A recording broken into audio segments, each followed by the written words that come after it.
el tema de la seguridad nacional. No debe estar en manos privadas. Al Ministerio Público le interesaba la información que fue él que la reveló. Si él se queda callado, nada de eso pasa. La ley de terrorismo prevé ese tipo de situaciones. El Ministerio Público por ahí es que va en esas dos vertientes. Posiblemente el Ministerio Público le agregue asociación de malhechores. ¿Por qué se esperó un año? ¿Por qué en este momento, si se tenía también serios cuestionamientos? Se suponía que ese contrato había sido suspendido. Esos no son todo lo que deben estar, ni están en ese proceso los que verdaderamente son. El responsable de eso puede enfrentar una condena de hasta 40 años en prisión. Amigos, bienvenidos a esta entrega con César Amadeo Peralta, un abogado reconocido que nos distingue con su presencia, parte de esta plataforma, y que estará analizando los posibles escenarios de este caso de Hugo Veras, de Jochi Gómez, del Intran, de Transcorp, del apagón semafórico, y también hay componentes de seguridad nacional o de terrorismo. Bienvenido, Amadeo Peralta.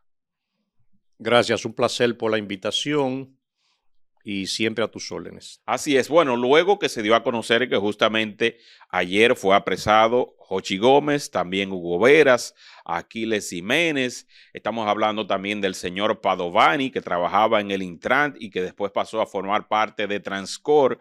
¿Qué lectura usted le da a nivel legal de lo que pudiera acontecer con este caso frente a la justicia? Estamos hablando de cosas preliminares, porque en lo adelante el Ministerio Público deberá presentar formal acusación en contra de estos encartados.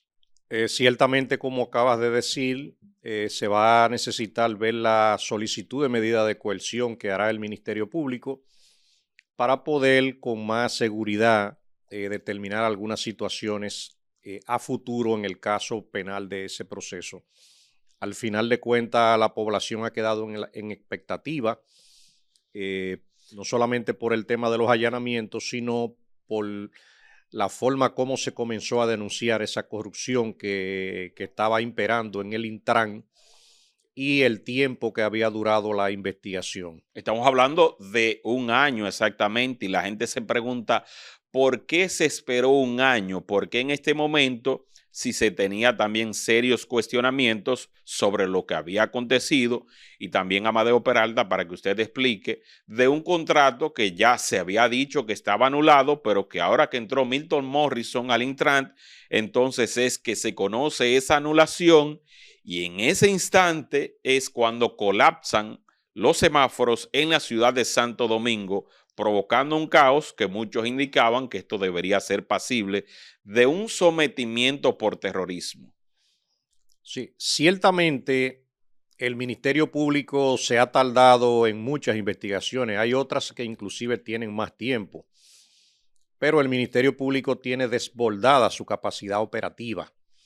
Yo he dicho anteriormente que el Ministerio Público necesita ser reforzado no solamente con capacidad económica, sino también en su área de desenvolvimiento para poder enfrentar los procesos de corrupción que han estado sucediendo. Y el Ministerio Público tiene el mismo personal prácticamente desde que este Ministerio Público inició y con muchas precariedades. Entonces, eso necesita de ser reforzado económicamente para poder ponerle frente a todos esos casos, o de lo contrario, el Ministerio Público en cualquier momento no va a dar abasto a lo que ha estado pasando. El tema del contrato también ha llamado a suspicacia a toda la población, inclusive a la clase periodística, porque se suponía que ese contrato había sido suspendido hacía muchísimo tiempo, y la sorpresa ha venido cuando el país se ha enterado que ese contrato seguía en curso y han sido a través de los escándalos el que se le ha puesto un poco de freno a lo que ha estado pasando. Y de hecho, esperamos que cuando comiencen a conocerse el tema de las medidas de coerción y las informaciones que tiene el Ministerio Público, que no son todavía de público conocimiento, eso va a contribuir con el esclarecimiento de esa situación. Pero un tema también preocupante para el país entero se encuentra preocupado, es el tema de la seguridad nacional. Sí, señor. La seguridad nacional no debe estar en manos privadas, porque precisamente cuando eso ha sucedido, se ha puesto en peligro no solamente la seguridad de cualquier persona, sino de sus propiedades, sus bienes, la libertad, que no debe estar en manos privadas. Y aunque muchas veces hay parte de ese mismo Estado que también se ve envuelto en corrupción, pero uno espera que si eso sucediera, que por lo menos sucediera en las instituciones públicas, pero no un contrato de esa magnitud, manejando temas de narcotráfico, información estratégica de la nación, estando inclusive el Departamento Nacional de Investigaciones para eso y otros organismos que tienen las Fuerzas Armadas, como es el J2, el M2, el A2, el DICRIN, la DNCD y todos esos departamentos que pueden manejar la inteligencia del país. Aquí hay inclusive un departamento que se ha llamado el C5I, que maneja la información estratégica de inteligencia de la nación.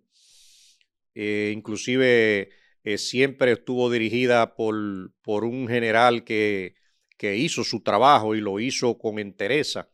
Entonces, eso de poner la seguridad nacional en manos de una empresa particular, el país no lo apoya, independientemente de sea quien sea, y eso debe ser corregido. Y a través de los mecanismos que hay es que se le debe corregir. Es por ello que vemos que el Ministerio de Defensa anunció que el contrato que tenía con Jochi Gómez y su empresa Aurix, ese contrato nunca llegó alegadamente a correr, a ponerse en curso, sino que a los 54 días de haberse firmado, pues entonces se puso en pausa, y esto comprometía hasta cierto punto, como usted indica, el tema de la seguridad nacional. Y es por ello que fue allanada la oficina, que tenía también pues los emblemas y los logos del Ministerio de Defensa. Y también allí, esta es una información que estamos aportando también a esta entrega, Aquiles Jiménez estaba presentando a través de la cuenta X, de su cuenta en X, algunos videos de la frontera donde decían, y esto debe ser comprobado por las mismas autoridades, que la frontera estaba siendo vulnerada, poniendo como en evidencia que se simulaba un cierre de la frontera y que ellos tenían todo ese material de todo eso que se hacía, y que esos informes alegadamente le llegaban al presidente de la República Dominicana y que no tomaba las correcciones del lugar. Entonces, mire qué frágil es esa situación, que algo como eso, es bueno que el pueblo pues se entere de lo que está pasando, pero mire cómo estaba siendo compartido ya en una red social. Al final de cuentas, si el Ministerio Público investiga toda la complicidad que hay en ese tema de esos contratos, tendrían que contratar una guagua de la Metro para llevarlos al Palacio de Justicia a conocer la medida de coerción.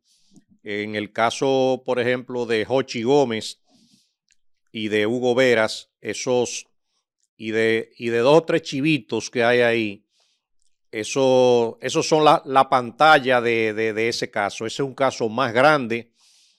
Ahí hay envueltos muchos militares.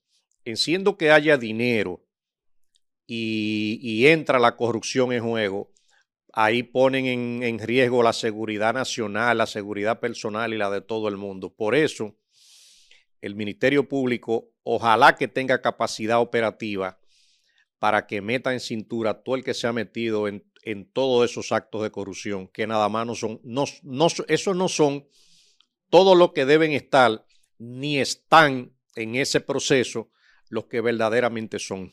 Fíjese también, Amadeo Peralta, para que usted nos explique el tema de la corrupción administrativa. Un contrato que se supone que estaba anulado, un 20% que se pagó, las denuncias de que nunca se llegaron a instalar pues esos semáforos que le vendieron al Estado, sino que simplemente se utilizó una estructura que previamente ya estaba, se pintó y se puso a correr. Y entonces, ¿cómo es que el Estado, que tiene que tener el control de los semáforos y del tránsito, no lo tenía, y que previamente sí tenía una oficina dentro del Intran para monitorear y controlar esos semáforos, y que eso se fuera a una oficina externa? Eso es algo sumamente delicado también, Amadeo. Totalmente, tú y yo y el país entero está claro con eso. El país tiene infraestructuras estratégicas que velan por la seguridad de la nación, y el tema de los semáforos, el sistema informático, es un tema de estrategia y de precisamente protegido en la ley de terrorismo. ¿Y por qué la ley de terrorismo prevé ese tipo de situaciones? Porque se han dado casos en donde personas particulares inciden, alteran, anulan algún sistema de cómputos de una institución del Estado y prácticamente ponen de rodillas a esa institución. Por eso fue creada la ley de terrorismo. Wow. Entonces, en este tema que estamos analizando, recuérdate que aquí hay dos componentes. Aquí hay un componente que tiene que ver con un tema de un contrato con posibles vicios de muchas irregularidades y de mucha corrupción, que eso tiene que probarlo el Ministerio Público. Y fuera de ese contrato, entonces está el tema del control externo en una empresa privada de una infraestructura estratégica como es las vías públicas, y que concluyó con un apagón que había sido inclusive anunciado, y todas esas situaciones están previstas en la ley 267 sobre terrorismo, y específicamente el país solamente tiene que verificar que se lean el artículo 5 de la ley de terrorismo, el artículo 8, el artículo 20, el artículo 26, para que vean que todo lo que ha sucedido en el Intran tiene sanción en esa ley. Y soy del entendido de que el Ministerio Público por ahí es que va en esas dos vertientes. O sea, que los responsables, dígase sea quien sea, porque ahora mismo nosotros no podemos señalar a nadie hasta que el Ministerio públicamente no lo haga. O sea, que los responsables, quien se determine que es responsable de haber saboteado la red semafórica, sea Jochi Gómez, sea Hugo Vera, sea, suponiendo que sea Milton Morrison, el responsable de eso puede enfrentar una condena de hasta 40 años en prisión. En el caso de la red semafórica, la pena que prevé la ley es de 10 años de prisión, porque la ley de terrorismo prevé penas de 30 a 40 años, pero también cuando se dan otros actos un poco más graves que involucren aeronaves, buques, infraestructuras estratégicas de la nación, como son las instituciones del Estado, y depende cómo suceda. Si se usan también armas químicas, armas nucleares, armas de destrucción masiva, ahí la pena sí puede aumentar a 40 años. A 40 años. Pero mientras tanto serían, por ejemplo, a los responsables 10 años. La pena máxima serían 10 años. También la pena se puede aumentar si posiblemente el Ministerio Público le agregue asociación de malhechores. Ese artículo del Código Penal aumenta la pena, y también habría que ver, como dijimos anteriormente, cómo viene la medida de coerción para ver si también ahí hay algún tema de lavado de activos, que eso complica la situación de cualquier procesado, y cuya pena pudiera mantenerse en los 20 años si le hacen ese cóctel molotov de ligar la ley de terrorismo, los artículos del Código Penal que se refieren a la asociación de malhechores con la ley también de lavado de activos, porque en muchas de esas actividades siempre hay mucho dinero envuelto, producto que nace de esos actos de corrupción, si se comprueban. Sí, y por eso yo te diría, es bueno que el país sepa, cuando usted se encuentra con casos como estos, donde la población se sorprende, Eso es una de las causas, inclusive, del por qué aquí no se ha querido aprobar ese nuevo proyecto de Código Penal. Si el Código Penal nuevo estuviese aprobado hace muchísimo tiempo, aquí se resolverían muchas cosas. Habría un cúmulo de penas entonces, en ese sentido. Exacto, porque eso va a traer un cúmulo de penas, pero también va a traer un aumento de penas y va a traer la configuración de delitos nuevos que están sucediendo, que no tienen sanción y que a eso es que mucha gente le teme cuando se dedican a actividades delictivas para no aprobar el código. Eso, y fíjate que es un ingrediente nuevo que yo te traje. Ese tema inclusive que han querido poner en boca de la población, que es el tema de las 3 causales, eso simplemente ha sido un entretenimiento para que el país se diluya hablando de eso y que ese código no lo aprueben. Y que no lo aprueben. Con relación también al tema, si se incluyese el asunto de la extorsión que se ha comentado, lo cual debe ser comprobado por las autoridades. Si se incluye la extorsión también, ¿qué contempla esto? Porque se ha dicho que la información o quienes tenían el control de las cámaras sobre los semáforos estaban utilizando esta información para dar seguimiento a la vida privada de otras personas, saber a dónde iban, dónde se encontraban y otras cosas que debe la justicia comprobar. Todo aquel que se haya visto afectado con un tema de chantaje tiene la oportunidad de querellarse ante el Ministerio Público y aportar las pruebas del chantaje, de por qué vía lo chantajearon, qué le dijeron, si pagó, cómo pagó, quiénes están involucrados, y ahí se aprovecha y se resuelven muchas cosas. La ley de terrorismo, te puedo decir, califica también como un agravante cuando algunos de los actos se utilizan precisamente para cometer chantaje. Y la ley de terrorismo es bastante amplia. De hecho, invito a muchas personas a que la descarguen en Google, que la lean, se nutran para que tal vez se eviten también algunas situaciones que esa ley contempla. Solamente te doy un anuncio breve con la ley de terrorismo que muchas personas no lo saben. Inmediatamente la ley de terrorismo fue implementada en el país. Cualquier persona que haga un desorden en un avión que venga para República Dominicana, que se prepare. 5 años de prisión por usted armarle un lío a una azafata en un vuelo que venga para República Dominicana, por usted revoltearse dentro de un vuelo, por usted causar pánico, causarle temor a los pasajeros, por usted entrarse a trompada por cualquier cosita en un vuelo.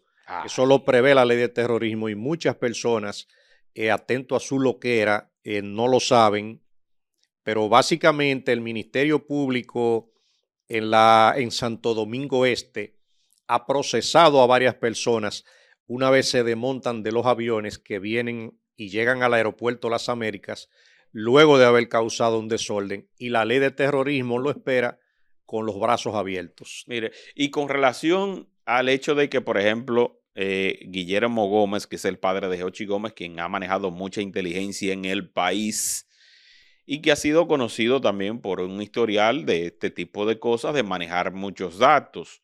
¿Usted cree que él no pueda poner a prueba el gobierno, que él pueda utilizar alguna maniobra para que su hijo pues salga ileso de esta situación y que quiera utilizar cualquier otro recurso para decirle, miren, cuidado, que yo sé muchas cosas? Lo primero que te puedo decir es que vamos a esperar cómo viene la medida de coerción, vamos a ver qué tiene el Ministerio Público, y si el Ministerio Público es como dice, que siempre tiene expedientes blindados y con muchas pruebas, no creo que se pueda hacer muchas cosas a nivel de gestiones en el gobierno, pero será el Ministerio Público quien tendrá su carta bajo la manga y dirá qué es lo que está pasando. En cuanto a Hugo Veras, ¿puede él alegar que no tiene ninguna responsabilidad cuando él dice, por ejemplo, que fallaron los controles del Estado de la Contraloría de la República Dominicana y también de compras y contrataciones, que él los invitó todo el tiempo, que él invitó a veedores, que ellos aprobaban, que ellos estuvieron también presentes para la elaboración del pliego de condiciones. ¿Puede él utilizar ese recurso como su legítima defensa frente a los tribunales? Ese discurso no le va a servir de nada. Y fíjate que te pudiera decir, es posible que él tenga un poquito de razón desde el siguiente punto de vista. Cuando se alteran la documentación base, soporte para esa licitación, con todas esas informaciones alteradas de una empresa norteamericana, ese pliego de condiciones y los documentos que lo sustentan van a las demás instituciones buscando aprobación, pero en esas instituciones no se detienen a ver con detalle si hubo un montaje de una marca extranjera con una marca dominicana y si se han metido papeles uno encima del otro. O sea, las instituciones no manejan ese tipo de cosas. Los departamentos de veeduría, la veeduría es los observadores de los procesos, se detienen muchas veces a analizar cómo es el pliego de condiciones, qué dice, ok, estos son los requisitos. ¿La compañía contratante cumple con estos requisitos? Sí o no. Es ahí nada más que se manejan, pero no manejan la alteración fraudulenta de documentos que hay para aprobar esa licitación. Y es bueno también, y te digo, eso no es solamente en el Intran que ha estado pasando. Aquí hay muchas contrataciones públicas, pero muchas plagadas de documentos falsos. Aquí hay instituciones privadas que van a licitar al gobierno y falsifican hasta cartas bancarias. Falsifican cartas de recomendación, falsifican información de que han trabajado tanto tiempo en esa área. Entonces, ¿dónde están muchos de los problemas que hay en el país? La mayoría de instituciones, si descubren ese tipo de proceder, tú sabes lo único que ellos hacen, mandan a comprar y contrataciones para que inhabiliten a esa compañía como proveedor, pero no a ninguno lo han sometido a la justicia. El día... ¿Es una debilidad entonces la justicia en esos procesos internos?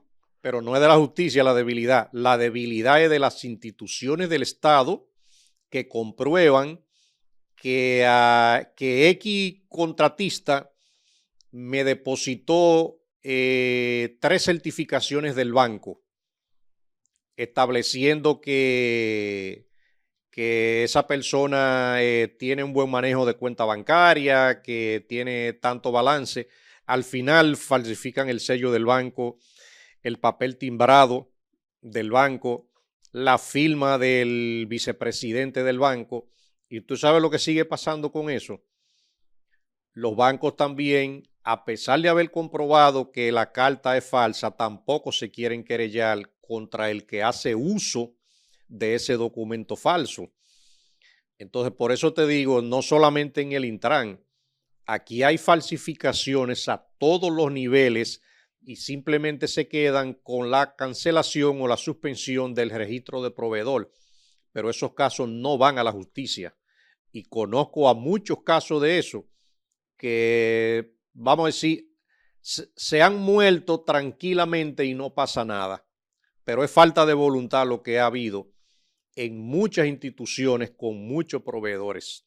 Sí, mirando este panorama, ¿usted cree que este caso, si contiene la sustancia, porque muchos dicen se esperó demasiado, a lo mejor esto es un circo, una pantalla para que pase por debajo de la mesa la reforma constitucional y la reforma fiscal? Y se necesita de esta clase de situaciones que hacen estremecer al pueblo dominicano. Mientras tanto, otras que nos van a dar más duro pasan por debajo de la mesa. O sea, ¿por qué se espera tanto? Usted ya dijo que es verdad que el Ministerio Público tiene un cúmulo de trabajo, que a lo mejor tiene carencias en cuanto a fondos se refiere, pero lo que se interpreta es que se quiere utilizar este caso en ese instante para frenar otras cosas. Yo te pudiera decir que tal vez no guardan relación ninguna con otra. El tema de la reforma fiscal, eso no va a ser por ahora, eso no va a ser la semana que viene, ni dentro de 15 días. El tema de la reforma constitucional, aquí todavía dentro de 2 meses se va a estar hablando de eso. Eh, O el, sea, que no guarda, usted tiene que no guarda relación. no, no, no. Para mí, yo te diría en el ámbito personal, cuando yo escuché que el amigo Hugo Veras, inclusive, iba a salir a los medios a defenderse, yo como abogado lo consideré un error. ¿Por qué, don Amadeo? Porque si el Ministerio Público está llevando una investigación, cada quien sabe si hizo o no hizo. No lo estoy culpando. Cada quien sabe si hizo o no hizo. Eso muchas veces se deja tranquilo ahí. Que se tomen su tiempo, que hagan lo que tengan que hacer. Pero cuando tú sales a los medios y revela inclusive que yo hice una investigación y que yo tengo unos documentos y comienzas a desafiar y comienzas a hacer, tú lo que haces es que te colocas del puesto número 17 en la fila, tú vienes y caes de una vez al puesto número 1. Y posiblemente si no hubiese ido a algunos medios a dar algunos detalles, posiblemente hoy no se estuviera hablando de O eso. sea, que posiblemente ni el allanamiento como se lo hicieron, se lo hacen, porque cuando él dice, y ciertamente tiene lógica lo que usted plantea, don Amadeo, porque cuando él dice, yo hice mi propia investigación, que fue una respuesta que le dio a Consuelo Despradel en esa intervención que tuvieron en El Sol de la Mañana, que él dice, yo hice mi propia investigación. O sea, ya él está diciendo que él tiene unos datos que a lo mejor no tenía el Ministerio Público y que aprovecharon la coyuntura y dijeron, pero si él tiene la información, es el momento de actuar. Exacto, por eso inclusive ustedes notan que cuando se habla del allanamiento, lo primero que hace el Ministerio Público es buscar documentos. Eh, Tengo entendido que recientemente había comprado una caja fuerte. No sé si tenía algo, no sé si estaba vacía, pero Ay, el Ministerio Público le interesaba la información que fue él que la reveló.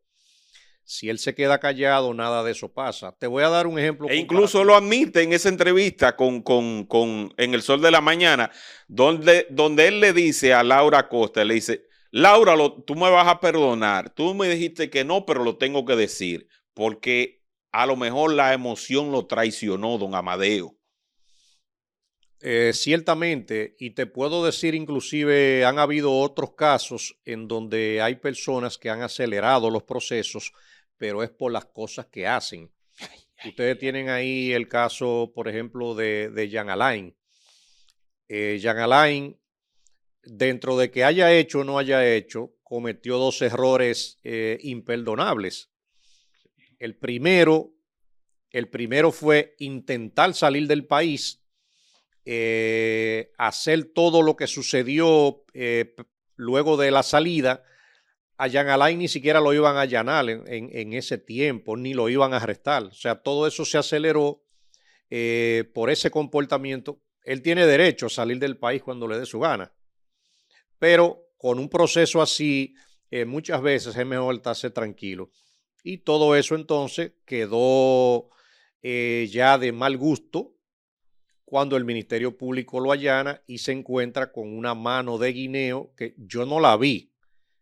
O sea, yo me enteré en las informaciones de que encontraron una mano de guineo o de plátano dentro de la caja fuerte. Me imagino que serán unos guineos plásticos para que puedan durar mucho, pero todo eso lo acelera el comportamiento de las personas. Ahí es cuando te lo hago a modo comparativo y te digo el propio hecho de que el amigo Jochi Gómez recientemente vino con un funcionario. Ay, sí, como hay Pompeo ex secretario de Estado de los Estados Unidos y que en su momento también de la CIA también. O sea, ¿usted cree que eso también fue un claro desafío cuando él mismo dijo también que tenía el contrato con el Ministerio de Defensa y que en cualquier momento podía ser suspendido? ¿Usted cree que él se adelantó a los acontecimientos? Definitivamente tú tienes que tenerlo por confirmado que eso es así. El traer a una figura como ese exfuncionario norteamericano, eso es así mismo, eso es para echarle vaina al Ministerio Público. Entonces el Ministerio Público tiene en la mano los procesos investigativos, tienen en sus manos cuándo lo hace, cuándo no lo hace, tiene tu vida, tu libertad, tu seguridad, lo tiene en juego y muchas veces es mejor estarse tranquilo, sobre todo el ciudadano tiene derecho inclusive a que le informen lo que quiera o Sí. tiene derecho a la libertad de tránsito, pero una recomendación mía muchas veces es haz silencio, estate tranquilo, no joda tanto. Eso yo se lo he recomendado a algunas personas que te va a ir mejor. Entonces, todo este revuelo no lo causó el Ministerio Público, sino que lo causó la contraparte que ha estado siendo investigada y en los ejemplos que te he puesto y en otros también que yo conozco que no han salido a la luz pública. O sea, que se ha visto, eso se ha visto como si fuera una especie de provocación. Mírame aquí, estoy aquí, tú no me metes preso, yo hago lo que yo quiera. E incluso Jochi Gómez llegó a solicitar varias veces la intervención de la misma Jenny Berenice a través de la red X. Y él decía, pero yo quiero que Jenny Berenice me llame, yo quiero que Jenny Berenice me cite. Y decía que él quería formar parte de la investigación, o sea, que él estaba muy interesado en que esto se conociera en el plano judicial, a lo mejor no de la forma que él quería, pero finalmente entonces se está enfrentando a ella y esperemos a ver cuál será entonces qué va a determinar la justicia, porque una cosa es un arresto, una detención temporal y otra cosa es cuando ya te llevan directamente a la cárcel del Palacio de Justicia de Ciudad Nueva. Ya cuando esto ocurre es porque se está preparando todo un expediente para en las próximas horas entonces solicitar medida de coerción, que son 48 horas, tengo entendido, luego de la detención. Exacto, 48 horas. Pero una recomendación también que uno le puede dar a mucha gente, llévese de su abogado. Hay clientes, hay personas que un abogado les recomienda alguna situación. Silencio. Silencio, estate tranquilo, no joda tanto, no te ponga a hablar, no andes jodiendo en la calle. Pero la persona, a lo mejor dentro de su mismo problema, a su abogado es que menos caso le hace. Y por eso se encuentra con los problemas y entonces cuando tú quieres llamar al abogado, mira, me está pasando eso, el abogado a veces hasta encojonado contigo termina y te dice, yo te dije a ti que no joda Que tanto. no hable. Sí, porque él lo dijo. Y ustedes pueden ver esa entrevista que fue bastante ligera, fue un conversatorio, no fue ni siquiera una entrevista donde a él le dijeron a Hugo Vera, ven a decir lo que tú entiendas. A lo mejor él pensaba que las cosas iban a salir de otro modo porque estaba dentro de un ambiente de camaradería, pero a veces eso es lo que suele pues traicionar porque tú desactivas el modo preventivo basado en que todos los que están aquí son amigos míos y tiendo a comentar otras cosas que quizás ni pensaba decir. Al final de cuentas eso va a ser así, va a ser comprobado cuando yo hablo de que un imputado que está siendo investigado no puede joder mucho, tiene su derecho, como te dije, a la movilidad, pero a veces es mejor guardar prudencia y así usted no sabe si usted estando tranquilo viene otra situación, se olvidan del caso suyo, viene un caso más grande y arropa el caso suyo. El Ministerio Público tiene demasiado trabajo. El Ministerio Público tiene casos más viejos que el caso del Intran, que no ha podido despacharlo a la luz pública. Eh, y es por ese cúmulo de trabajo. Entonces, cuando tú pasas así mismo, como yo dije anteriormente, del turno número 18 allá en la fila y tú vienes y te pones adelante jodiendo, entonces es lógico que digan, consígueme el expediente de José Peguero, que yo no me acordaba de eso, pero lo veo ahí dando carpeta. Y ahí vienen, y ahí viene el fuetazo. Y llega ese fuetazo del cual nosotros hoy día todos estamos comentando. Pero miren qué interesante se ha dado esta entrevista donde se han planteado distintos escenarios para que usted tenga unas perspectivas de lo que pudiera hacer el Ministerio Público en lo adelante, porque realmente el pueblo estaba reclamando justicia. ¿En qué sentido? Justicia por el tema de ese contrato de 1.300 millones de pesos y que de acuerdo a informaciones extraoficiales se llegó a pagar más del 20%. ¿Cómo se hicieron esos libramientos? ¿Quiénes colaboraron? Se debe procesar también, Amadeo, a los responsables, porque la Contraloría tiene en cada dependencia del Estado una oficina. ¿Qué pasó con ese responsable de la Contraloría? Pero ¿dónde está también la auditoría que debe hacer la Cámara de Cuentas? Ahora mismo la Cámara de Cuentas solo se ha limitado a revisar las declaraciones que están haciendo los distintos funcionarios de bienes y no está actuando. ¿Dónde está la auditoría? Porque la Contraloría no es para presentar auditorías que sirvan de aval frente a un proceso judicial. ¿Dónde está la auditoría? Atención, Cámara de Cuentas, Amadeo Peralta, porque también en el pasado nos quejábamos de la pasada Cámara de Cuentos, pero esta ni siquiera cuentos hace. Ciertamente, pero con el tema de la Contraloría, y por ejemplo te voy a hablar de la Dirección de Fraudes de la Contraloría, ellos están haciendo su trabajo, lo están haciendo bastante bien. A través de ahí es que se han descubierto muchos temas con licitaciones fraudulentas. Ahora, ¿qué es lo que sucede?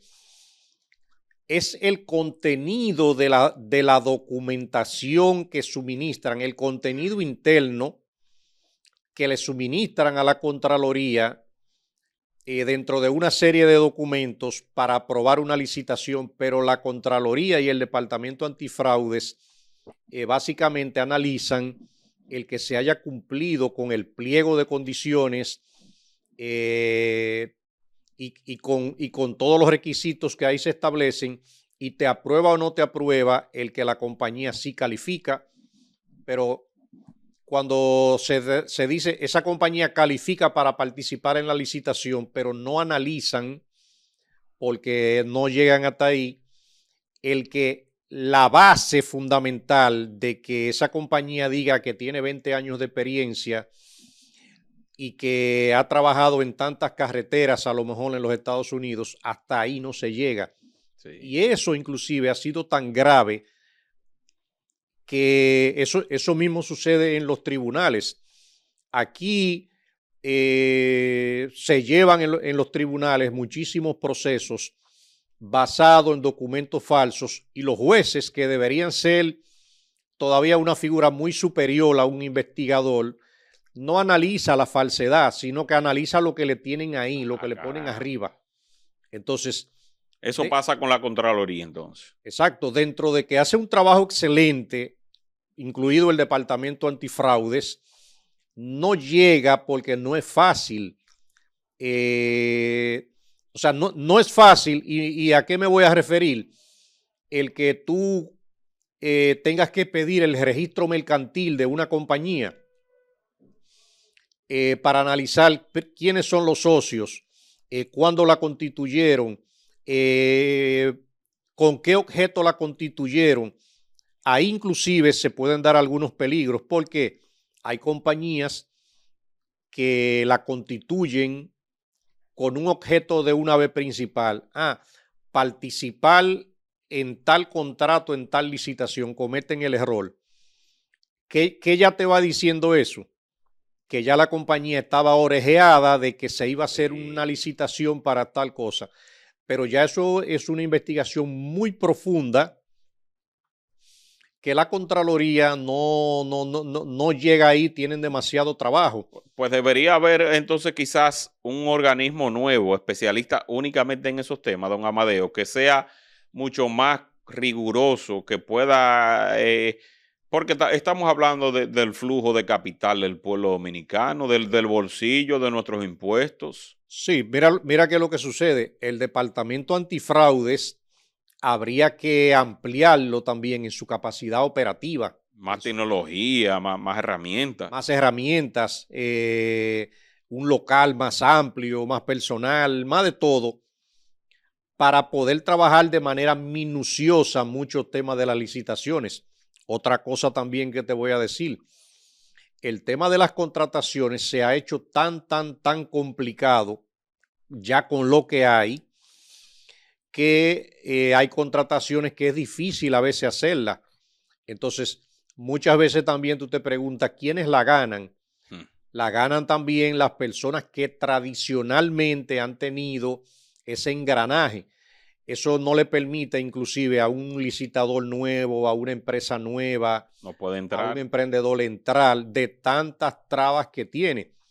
Y no es que no tenga requisitos, pero también en buen dominicano, escuchen la palabra, joden demasiado, piden cosas innecesarias, le hacen la vida imposible a un chiquito, pero eso es quienes preparan muchas veces esos pliegos de condiciones, y todo eso es amarrado muchas veces para que el chiquito no pueda entrar. Para entonces que no penetre.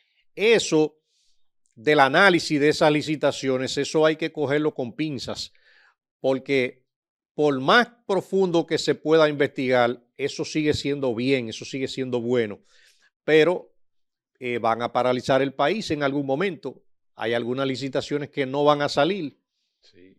Y por eso han habido licitaciones que ha habido que hacerla bajo la tesitura de emergencia o de excepción para que puedan prosperar. Pero al final de cuentas el país quiere transparencia. El país quiere que aquí se deje de robar, como dice.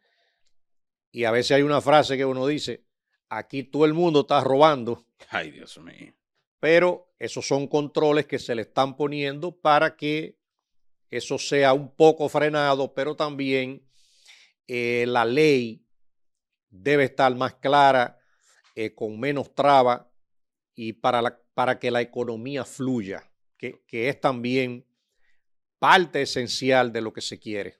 Totalmente. Bueno, agradecer a César Amadeo Peralta, un abogado reconocido, a quien nosotros también pues le tenemos pues mucho agrado, entendemos también que está librando una batalla importante en Punta Rusia, que el pueblo dominicano está haciendo suya y que son muchos los ciudadanos también, don Amadeo, que a través de la intervención pasada que tuvimos, pues se han contactado con usted. Usted tiene un teléfono de la oficina, un correo electrónico para que aquellos también que quieren dar seguimiento a aquellos procesos, pues tengan un contacto directo con su oficina. Sí, yo me dedico básicamente a los temas de fraude financiero, fraudes bancarios, a temas de falsificaciones, abuso de confianza, manejo de cheques sin fondos. Y con el tema que refieres de Punta Rusia, ahí yo ciertamente estoy enfrentando a una banda de ladrones que se han querido robar a Punta Rusia con documentos falsificados. Entonces, si alguna persona tiene un tema de recuperación de una propiedad y que tenga sus documentos, me puede contactar. Mi teléfono es 809-710-2213 y el correo electrónico es fácil, amadeoperalta@gmail.com. Excelente. Ahí tienen los datos. Los que llegaron al final, pues se llevan este premio de ese contacto directo con un abogado reconocido, responsable, que hace un ejercicio también que nosotros reconocemos frente a la sociedad. Así que gracias, César Amadeo Peralta. Recuerden compartir este contenido para que llegue a muchas más personas y nos vemos en una próxima entrega. Bye, bye.